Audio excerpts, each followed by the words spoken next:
اسرائیل کے یہاں ایک پہاڑ تھا جسے وہ بڑی عظمت والا سمجھتے تھے اور اس کی بڑی عظمت و توقیر کرتے تھے، اور اگر کسی بات کا فیصلہ کرتے وقت قسم کھانے کی نوبت آتی تو اس پہاڑ پر چڑھ کر قسم کھاتے اور اسے وہ سچا سمجھ لیتے۔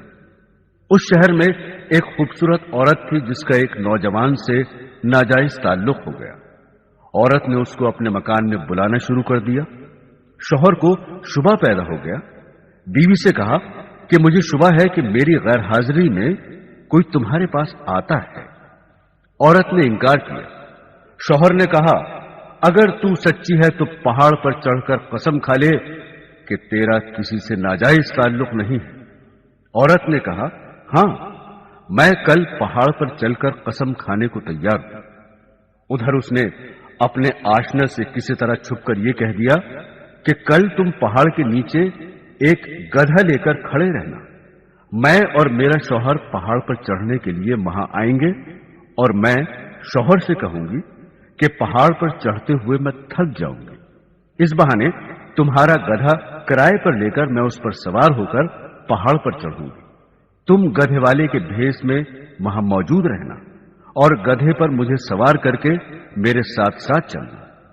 چنانچہ جب دوسرے روز میاں بیوی پہاڑ پر چڑھنے کے لیے گھر سے نکلے اور چلتے چلتے پہاڑ کے پاس پہنچے تو وہاں اس کا آشنا گدھے والے کے بھیس میں گدھا لیے کھڑا ہوا تھا۔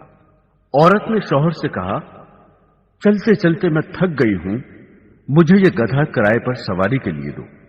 شوہر نے گدھے والے سے کرایہ مقرر کیا اور بیوی کو گدھے پر سوار کر کے تینوں پہاڑ پر چڑھنے لگے۔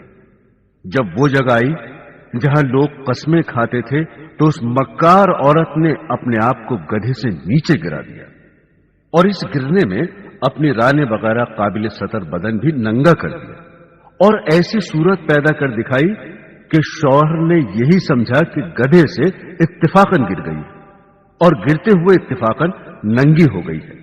وہ جھٹ اٹھی اور اپنا لباس درست کر کے پہاڑ کی قسم کھانے والی جگہ پر کھڑی ہو کر کہنے لگی میں قسم کھاتی ہوں میرے ننگے بدن کو آج تک تمہارے سوا اور اس گدھے والے کے سوا اور کسی نے نہیں دیکھا۔